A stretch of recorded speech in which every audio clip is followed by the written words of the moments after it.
Halo guys, kembali lagi bersama saya Azu di channel Azu9 Review. Nah, kali ini mari kita lanjutkan alur cerita dari King Rasis Leon dan part ke-27. Mari kita mulai. Di lautan yang sedang diterjang badai, di atas kapal militer pasukan Korea, terlihat saat ini jika Han Hari benar-benar menderita oleh terpaan badai karena dirinya masih terikat di atas balok kayu. Bahkan dari itu juga dirinya tak henti-hentinya berteriak meminta tolong, terutama ia tidak ingin mati di lautan tersebut. Sedangkan itu, Yang Mulia Leon yang ada di dekat Han Hari, ia memerintahkannya untuk jangan berisik, karena saat ini Yang Mulia Leon sedang asik menjadi pemancing handal. Yang mana dari itu juga lah Han Hari menjadi kesal kepadanya, terutama bisa-bisanya Yang Mulia Leon malah asik memancing ketika ada seseorang yang sedang mempertaruhkan nyawanya. Mendengar teriakan dari Han Hari yang tidak ada henti-hentinya, Leon menjadi kesal kepadanya karena sampai saat ini belum ada satupun ikan yang berhasil didapatnya. Bahkan ia berpikir jika ikan-ikan itu melarikan diri karena Han Hari yang terlalu berisik. Tapi ketika Leon sedang mengeluh, akhirnya jerat pancing itu ada yang menariknya. Di mana dari hal tersebut, ia langsung menarik dengan kuat ikan yang berhasil dipancingnya. Bahkan tanpa perlawanan, ikan itu langsung didapatkan oleh dirinya. Mendapatkan ikan tersebut, Yang Mulia Leon berkata kepada jenderal kapal untuk segera mempersiapkan yang dirinya minta. Karena nyatanya saat ini ikan yang didapatkan oleh Leon langsung ditaruh di atas meja. Serta di sana ia mulai berdoa terhadap dewanya. Wahai penguasa lautan yang murah hati, mohon muncullah di hadapan orang-orang bodoh dan kurang ajar ini yang berani memasuki wilayah Anda. Dengan ucapan yang Leon panjatkan, tiba-tiba saja ikan yang telah dirinya dapatkan mulai bercahaya dengan terang, di mana cahaya tersebut langsung membentuk pilar cahaya yang menjulang ke langit. Dan dari penampakan tersebut, orang-orang yang merupakan awak kapal menjadi terkejut, terutama mereka penasaran tentang apa yang baru saja terjadi. Tapi yang menjadi keterkejutan bagi si awak kapal adalah ombak yang dirinya lihat di depan layar kaca. Karena saat ini terlihat jika ombak yang sangat besar berada tepat di hadapan kapal militer tersebut. Ombak besar yang menerjang kapal tiba-tiba saja langsung menggumpal dan membentuk bola air yang melayang. Bahkan saat ini terdengar suatu suara yang sangat misterius karena nyatanya dewa yang Leon panggil akhirnya merespon dan menunjukkan diri. Leon yang melihat itu, ia tentu saja memberikan rasa kepercayaannya kepada Dewa Poma, yang mana nyatanya ia merupakan dewa laut dan ombak. Kehadiran dari Dewa Poma tentu saja mengejutkan setiap orang yang hadir di sana. Namun Dewa Poma kemudian berkata, jika laut di bumi terasa cukup suram karena tidak ada kandungan divinity sedikit pun. Tapi yang membuat Dewa Poma kesal adalah kenapa tidak ada layar di atas kapal. Bahkan ia berkata jika sepertinya orang-orang di bumi tidak mengerti akan keanggunan laut yang sebenarnya. Mendengar kekesalan dari Dewa Poma, Yang Mulia Leon pun berkata jika orang-orang bumi belum menerima pelajaran tentang laut. Jadi ia berharap kepadanya untuk merangkul dan menjaga mereka. Tapi mendengar hal itu, Dewa Poma malah tertawa kepada Leon karena dirinya tidak memiliki alasan untuk menjaga orang-orang yang bukan pengikutnya. Dan hanya dengan rasa takut serta hormatlah berkah dirinya akan diberikan. Leon yang ada di sana, ia hanya mendengarkan dengan baik. Tapi di sana ia mengalihkan pembicaraan, terutama ia penasaran tentang kenapa anak itu bisa terpilih menjadi seorang saintes. Di mana Han Hari yang sedang diikat, ia benar-benar panik dan hanya bisa terdiam karena dirinya ketakutan akan kehadiran sosok hiu yang sedang terbang itu. Poma yang ada di sana, ia memperhatikan Han Hari, serta ia membalas jika dirinya hampir gagal membujuk Petos. Namun itu tidaklah sia-sia, karena meski Leon tidak mempercayainya, anak itu memiliki wadah alami untuk bisa menerima blessing dari dewa. Tapi tentu anak itu tidaklah sebaik Leon, di mana Leon sendiri merupakan pengecualian karena ia bisa menerima seluruh divinity dari setiap dewa. Poma yang ada di sana, ia menatap kepada Hanhari serta berkata, "Hanhari, saintes baruku, diriku akan merangkulmu dan memberikanmu blessing of water. Jadi terimalah kekuatan mengendalikan ombak ini dan sebarkanlah semangat serta ajaranku." Mendengar perkataan dari Dewa Poma, Hanhari tentu saja sangat senang. Bahkan ia berkata jika dirinya akan menjadi saintesnya. Tapi selain itu ia bertanya, apakah itu artinya Dewa Poma akan melepaskannya dari ikatan ini? Yang mana dari perkataan konyol Hanhari, Dewa Poma hanya dapat terdiam. Namun ia kemudian berkata, selama ada saintes miliknya yang berkorban di atas kapal, tidak akan ada ombak yang berani merusak kapal. Serta dengan perkataan itu jugalah Dewa Poma mulai menghilang di hadapan orang-orang. Melihat kepergian dari Dewa Poma, Hanhari tentu saja masih memendam kekesalannya karena meski ada sesosok dewa, tapi nyatanya dirinya tidak dilepaskan dari ikatannya. Sedangkan itu, para awak kapal yang ada di sana, ia segera memerintahkan orang-orang untuk masuk ke kabin kapal karena saat ini ada ombak dengan ketinggian 10 meter yang akan menghantam kapal. Hanhari yang ditinggalkan di ujung kapal, ia benar-benar ketakutan karena lagi-lagi dirinya harus dihadapkan dengan ombak raksasa tersebut. Dan melihat teriakan dari Hanhari, Yang Mulia Leon yang masih ada di sana berkata kepadanya jika tingkat kepercayaan Hanhari masihlah kurang. Tapi meski begitu, sepertinya Dewa Poma sangat menyukainya. Jadi, dia tidak terlalu memikirkan tingkat kepercayaan yang Hanhari miliki. Hanya saja meski Yang Mulia Leon berkata santai seperti itu, Hanhari masih panik tak berdaya karena yang dirinya inginkan bukanlah menerima kekuatan dari dewa, melainkan melepaskan dirinya dari ikatan tali tersebut. Namun Yang Mulia Leon berkata kepadanya untuk tetap tenang karena percayakan saja semuanya terhadap lautan, di mana ketika dirinya bisa mempercayakan semuanya, maka kekuatan alam yang tak berujung akan datang dengan sendirinya. Melihat tindakan dari Yang Mulia Leon, Hanhari yang panik berkata kepadanya jika yang dirinya inginkan hanyalah keselamatan. Namun ketika ia mulai berpikir jernih, Hanhari benar-benar terkejut dengan apa yang terjadi, karena sampai saat ini belum ada ombak apapun yang menerjang dirinya. Dan Leon kemudian menjelaskan, meski di tengah badai seperti ini, takkan ada satupun ombak yang menerjang kuat ke arah kapal. Dari itu jugalah Hanhari menyadari jika kapal tersebut sudah tidak bergoyang sedari tadi, yang mana nyatanya ombak yang ada di sekitar telah menghilang ketika mendekati kapal. Juga Leon menambahkan, karena di dunia ini tidak ada pengikut Dewa Poma, ia menggunakan saintesnya menjadi perantara kekuatannya.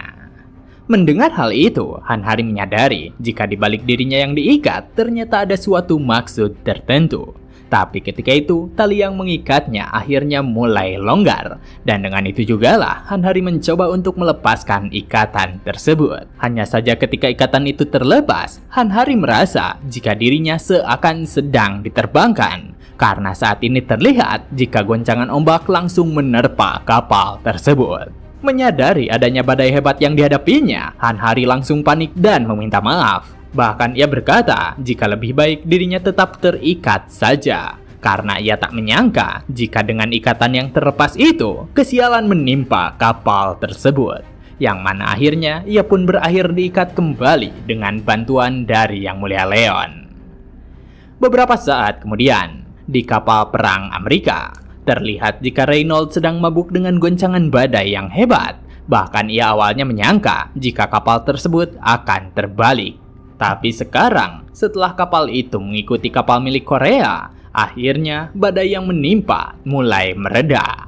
Namun masternya kemudian menjelaskan jika orang itu menggunakan kekuatan dewa laut dan ombak, yang mana kapal yang berada di bawah perlindungannya tidak akan pernah terkena badai sekalipun.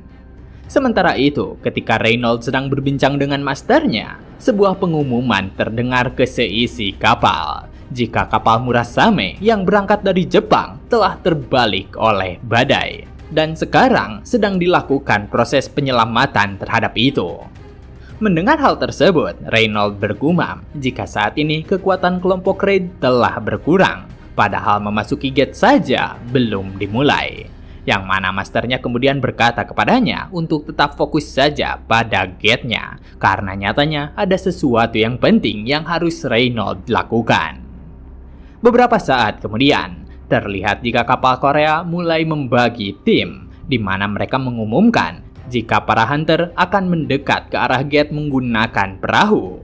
Dan dengan itu jugalah, saat ini mereka telah bersiap untuk memasuki gate tersebut. Para prajurit yang Leon bawa, mereka memberitahukan jika saat ini akan segera memasuki gate dungeon. Dan dengan itu jugalah, operasi penerobosan telah dimulai. Yang mana Kim Jin-so juga memberitahukan jika guild Pantheon akan segera memasuki dungeon. Sedangkan Han Hari yang masih terikat di kayu, dirinya hanya dapat pasrah dengan apa yang terjadi. Dalam waktu singkat itu, kelompok miliknya mulai menerobos ke dalam gate. Namun meski mereka telah bersiap, Han Hari yang tidak bisa bergerak, dirinya dikejutkan dengan apa yang terjadi. Karena saat ini terlihat jika tornado air tiba-tiba saja muncul di hadapan dirinya. Dan dengan itu jugalah orang-orang yang mendekat akhirnya tersedot masuk ke dalam pusaran air tersebut. Yang mana bagi Han Hari yang tidak bisa berbuat apa-apa, dirinya hanya bisa kembali berteriak meminta pertolongan.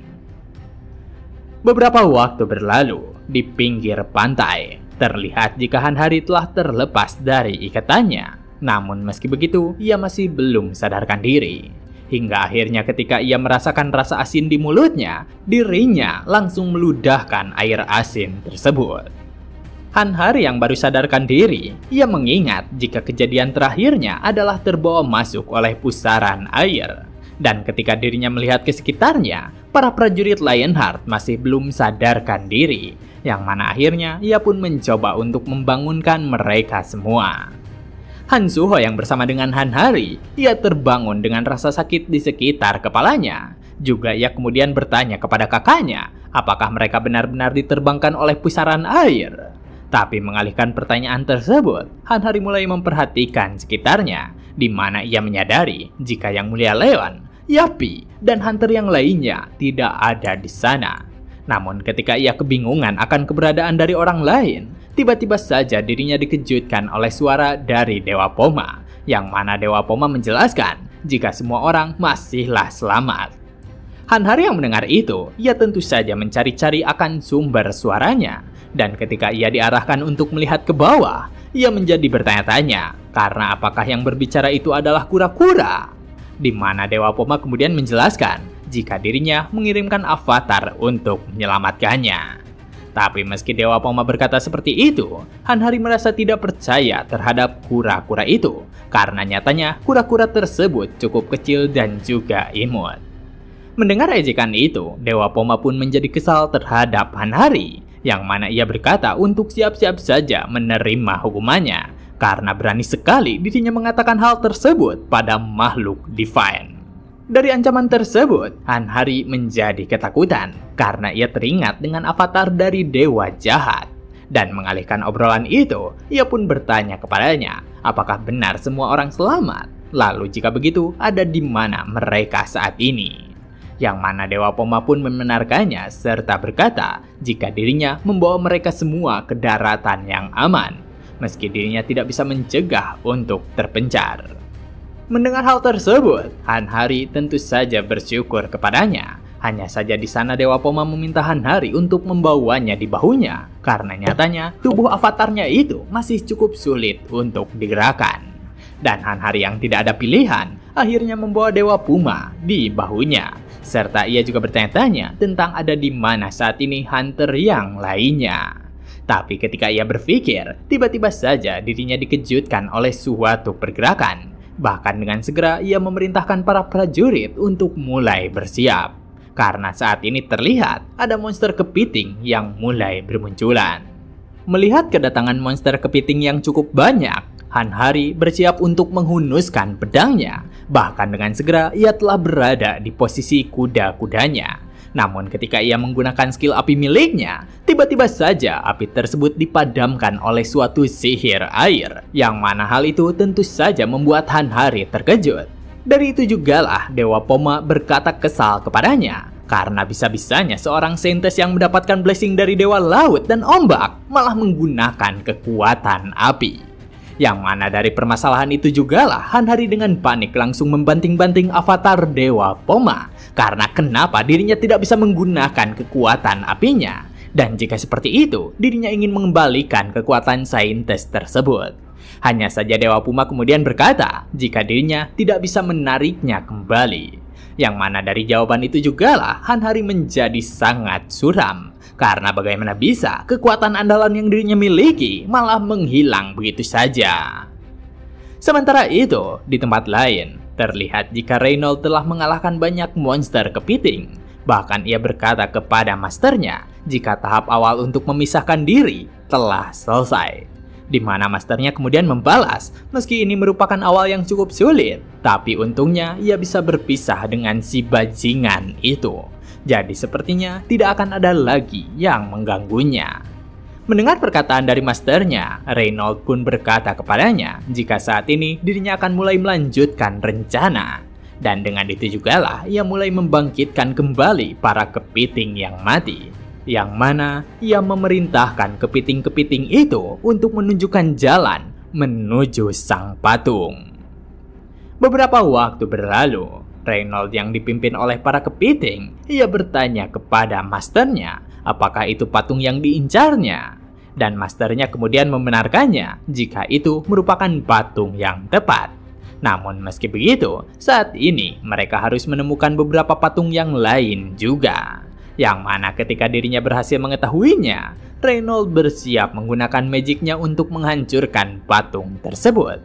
Tapi sesaat sebelum ia menghancurkannya, tiba-tiba saja ada seseorang yang memintanya berhenti. Di mana nyatanya itu merupakan kedatangan dari Lee Yongwan dan kelompok dari Guild Phoenix. Bahkan ia bertanya kepadanya tentang apa yang sedang Master Magic Tower lakukan di sini. Melihat kehadiran dari mereka, Reynolds bersyukur atas keselamatan mereka. Tapi nyatanya ia merasa kesal terhadapnya karena siapa yang menyangka jika mereka akan datang secepat ini. Namun dengan itu ia menjelaskan, bukankah Lee Yongwan sendiri menerima quest dari Gate Dungeon? Yang mana quest kali ini mengharuskannya untuk menghancurkan patung yang ada.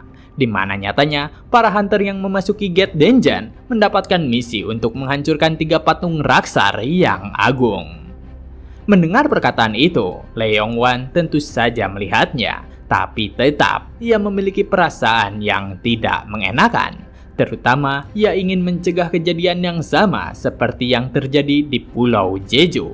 Karena pada saat itu, perintah quest dari Red Gate sendiri adalah untuk mengalahkan Geofreak. Tapi nyatanya bukan itu tujuan sebenarnya. Dengan kata lain, pasti ada sesuatu yang tersembunyi tentang quest yang masih belum diketahui. Yang mana ia kemudian berkata kepada Reynolds jika saat ini mereka belum memiliki banyak informasi tentang gate tersebut.